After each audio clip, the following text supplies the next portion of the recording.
Hi friends, ఎలా ఉన్నారండి? అందరు బాగున్నారండి? నేను కూడా చాలా బాగున్నా. ఈరోజు స్వచ్ఛ భారత్ శుభ్రం చేస్తున్నాము. మా పక్కన ఖాళీ స్థలం ఉంటుంది ఇంటి పక్కన, అయితే అంత శుభ్రం చేస్తున్నాము.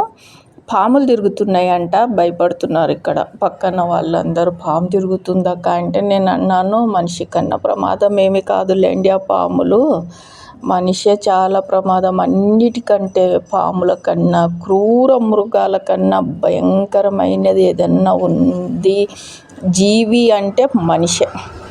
నిజం చెప్తున్నాను, మనిషి కన్నా ప్రమాదము ఇంకేది లేదు. మన వల్లనే వాళ్ళకి ఏదన్నా ప్రమాదం ఉంటుంది, కానీ వాళ్ళ వల్ల అవి చూసి వెళ్ళిపోతాయి స్పీడ్గా భయపడి. ఎక్కడ కొడతారో అని చెప్పి ఏదన్నా తన ప్రాణహాని ఉంది అన్నప్పుడే కాటు వేస్తాయి ఈ పాములు. మనిషి అలా కాదు, అవకాశం దొరికినప్పుడల్లా కాటు వేసి చంపుతాడు. పాముకి తలలో ఉంటుంది, మనిషికి నిలువెల్ల విషం ఉంటుంది. ఇదిగోండి, శుభ్రం చేసిన తర్వాత ఇలా కనిపిస్తుంది అన్నమాట అంతా. ఇదిగోండి, ఇప్పుడు నీట్గా అయింది కదా, ఇంకా పాములు పోతే కనిపిస్తాయి అంట. ఇదిగోండి చట్నీ, ఇది ఈరోజు దోశల్లో నలుచుకొని తిన్నాము. దోశ పైన అంతా ఏమంటారు, దోశ పైన అంటించి కొంచెం ఆయిల్ వేసి చేసిన దోశ. ఈ చట్నీ వీడియో పాతదే, మళ్ళీ మీకు ఊరికే చూపించడం కోసం ఈరోజు దీంట్లో ఈ వీడియోలో యాడ్ చేశాను అనమాట.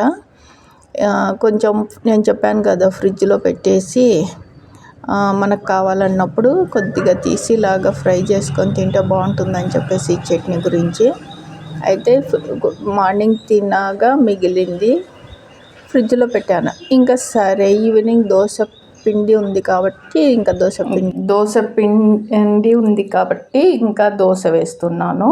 ఓకే, దోశల్లోకి బాగుంటుంది ఇది చట్నీ అని చెప్పాను కదా. ఇది ఫ్రిడ్జ్లో పెట్టాను అనమాట. ఫ్రిడ్జ్లో పెట్టి ఈవినింగ్ చల్లగా అయిపోయింది. కొంచెం ఆయిల్ వేసి కడాయిలో ఫ్రై చేసిన తర్వాత మళ్ళీ దోశ పైన అంటించి కొద్దిగా ప్లేట్లో వేసి దోశ తింటే సూపర్ ఉంది చట్నీ. ఇంకా మీకు ఐడియా వస్తుంది అని చెప్పేసి మళ్ళీ వీడియో అయితే అప్లోడ్ చేస్తున్నాను అనమాట, ఈ చట్నీ వీడియోనే. మీరు చేసుకున్నారా? ఒక్కరన్నా చూసినారు? బాగానే అందరూ చేసుకోండి, బాగుంటుంది. ఓకే, ఇదిగోండి ఎంత బాగా అనిపిస్తుంది కదా.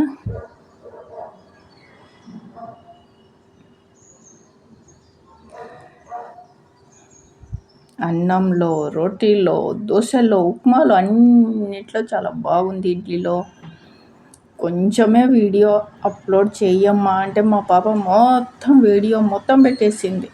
మీరు ఎక్కడ బోర్ అయిపోతారో ఇది వీడియో మొత్తం చూసేకి. వాయిస్ ఇంతకుముందే చెప్పాను, ఈ వీడియో చూసినారు చాలామంది. మళ్ళీ ఇదే వీడియో చూడాలంటే ఇంకా బోర్ అయిపోతారు. కానీ ఇంకా బోర్ కానివ్వండి, ఏమన్నా కానివ్వండి, ఇంకా మీరు ఓపెన్ చేసినారు కదా, స్కిప్ చేసుకుంటూ చూసేయండి. ఇంకంతే, ఆప్షన్ ఇంకేమీ లేదు. ఇంకొచ్చేసింది దోశది. ఇంకా come to the point, main point దోశకి ఇలాగా బాగా అంటించిన తర్వాత దీనిపైన మళ్ళీ పప్పుల పొడి కూడా వేసాను.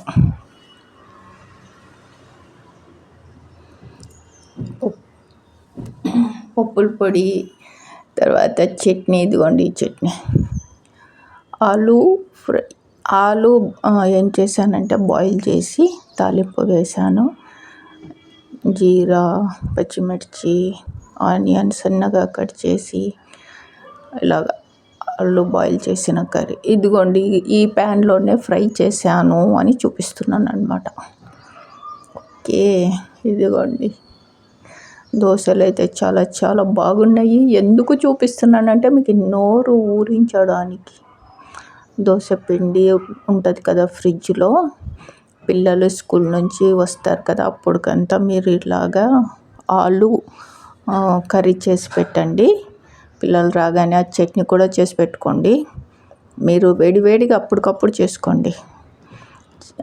అదే కోడిగుడ్డు చట్నీ చూపించాను కదా ఫస్ట్, ఆ చట్నీ అన్నమాట.